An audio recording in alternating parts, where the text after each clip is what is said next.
लगता था और आज भी पाकिस्तान का निशाना नहीं लग रहा है। ये देखो 1971 में भी पाकिस्तान चाह रहा था कि वो गाजियाबाद के किसी जगह को टारगेट करे और वो करनाल की तरफ उसका ये बम चला जाता था।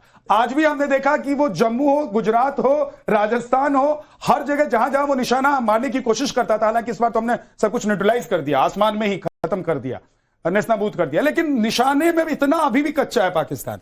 भाई उस समय उसके पास इक्विपमेंट नहीं था, उस टाइम में इक्विपमेंट नहीं था। कोई बड़ी बात नहीं कि इधर के बजाय इधर दिख गया, बोलते हैं ना वॉन्की आईज वाले जो लोग होते हैं। इस बार उसके पास स्टेट ऑफ आर्ट वेपनरी थी, इक्विपमेंट था, लेकिन उसका अनफॉर्चुनेटली नीचे लिखा हुआ था मेड इन चाइना। तो वहां दोनों चीजें बिल्कुल बराबर हो गई।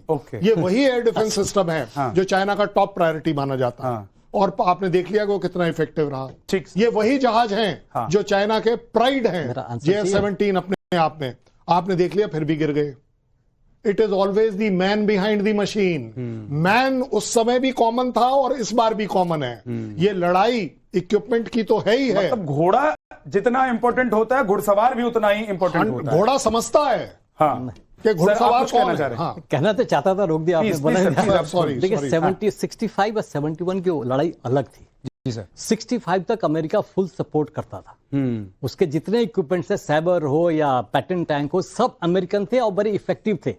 ठीक है, हमारे पास उसमें नेट जहाज थे, सेंचुरियन ट्रैंक्स थे, फिर भी हमने उनको नेस्ताबू किया। जैसे शैलेंद्र बता रहे थे कि जब मनोबल और कॉज हमारा मनोबल ऊंचा क्यों होता है, हमें पता होना चाहिए कि हमें किस लिए लड़ाई लड़नी है, हमें किसको खत्म करना है। एक खतरे की लड़ाई बताता हूं। जब अमेरिका ने 7th फ्लीट भेजी थी, यूके ने अपना जहाज भेजा था अरेबियन सी में, जगजीवन राम ने तलवार निकाल के कहा था कि हम लड़ेंगे, कोई कुछ भी आ जाए। तो आप उस समय जब भारत के पास बहुत कुछ नहीं था, तभी भी हमने पाकिस्तान की हालत खराब कर दी थी। लेकिन एक हमारा दोस्त था रूस, दोस्त तो बढ़िया दोस्त था, अभी भी दोस्त है। Reliable friend is only Russia. America के ऊपर हम ट्रस्ट कर ही नहीं सकते। अमेरिका चीन ने अभी जो डील किया इस वॉर के बाद, भारत को समझना चाहिए कि हम अकेले हैं, आत्मनिर्भर है, खुद हाथ पैर पर खड़ा होना है, किसी के भरोसे नहीं। अब समय खत्म हो गया कि हम चारों तरफ घूम के वर्ल्ड ओपिनियन जनरेट करें। वर्ल्ड ओपिनियन जनरेट तभी होगी जब उनको क्रश करेंगे।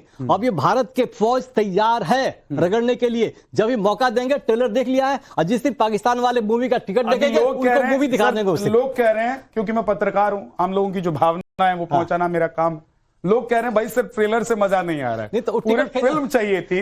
अगली तस्वीर एक बार डाल दीजिए, अगली तस्वीर डालिए, जरा दिखाते हैं कि ये कहां की तस्वीर है। ये देखिए, रहीम यार खान एयरबेस, ये तस्वीर भी देख लीजिए। ये पहले, मतलब जब हमने स्ट्राइक नहीं किया था, अटैक नहीं किया था, उससे पहले की तस्वीर है। इसमें आप देखिए, ये एयरबेस आपको यहां दिखाई दे रहा है। जैसा कि शैलेंद्र सर बता रहे थे कि आपको इसको कैसे आप आइडेंटिफाई करेंगे, तो जी स्पेसिफिक ये देखिए, इस एक व्हाइट पट्टी को ध्यान में रखिएगा। जनरल पब्लिक के लिए बता रहा हूं। और ये एक पट्टी को रखिएगा ध्यान में। इसके बीच में कहीं कुछ दिख रहा है? नहीं दिख रहा। ये बिल्कुल ठीक ठाक पट्टी है। आ जाइए इधर, ये वही पट्टी है, ये वही पट्टी है, और बीच में ये क्या है? ये आपका काला धब्बा है। बात खत्म, काला धब्बा है। और ये काला धब्बा सिर्फ ये एयर स्ट्रिप पर नहीं है, ये काला धब्बा पाकिस्तान पर लगा है 100%। और ये दिया है, ये दाग दिया है हिंदुस्तान ने। और ये हिंदुस्तान ने सर इसलिए दाग दिया है क्योंकि कहा है कि आतंकवाद, हमने कहा था बंद कर दो, हमने तुमको समझाया था, लेकिन तुम तो हो लात के भूत, बातों से कहा समझते। सर आप क्या बताना चाहते हैं? हमारे देश के दर्शकों को यह समझना चाहिए कि बिना किसी ज्यादा नुकसान के, बिना कुछ ज्यादा एफर्ट के आप कैसे ब्लीड कर सकते हैं किसी को।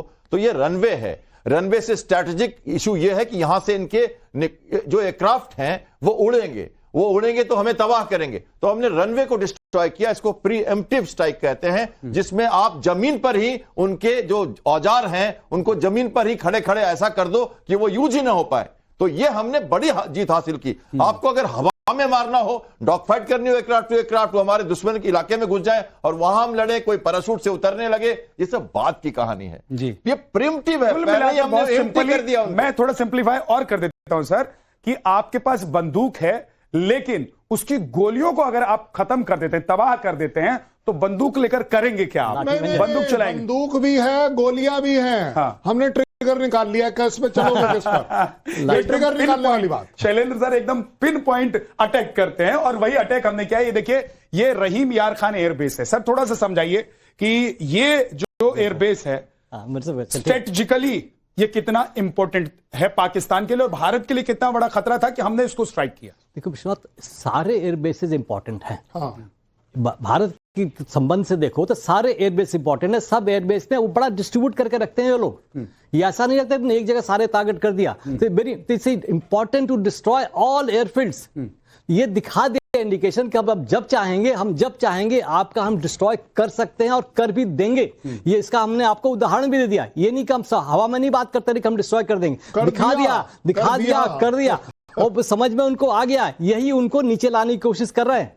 अब देखो, अमेरिका ने जब पाकिस्तान का कटोरा भरा तभी भी वो लाइन पर नहीं आए थे। लाइन पर तब आए कि जब हमने स्ट्राइक किया, तब हाथ मांगने आए और क्रेडिट भरे ही ट्रम्प सामने लिए। ये जो दो तस्वीरें हैं इसको भी थोड़ा सा आप डिस्क्राइब कर दीजिए। मैं इसको डिस्क्राइब करता हूं, एक सेकंड लगाऊंगा। जी सर। ये जो जगह है ना, ये पहले की होगी पक्की। हाँ, इसमें इमारत पहले ही है, ठीक है। पाकिस्तान ऐसे खड़ा हुआ है। हाँ। मैं आपको बड़े लेमैन लैंग्वेज में बता रहा हूं। जी सर। उसके बाद जो है ना, अब पाकिस्तान ऐसे खड़ा हुआ है कि हे अल्लाह मुझे बचा ले।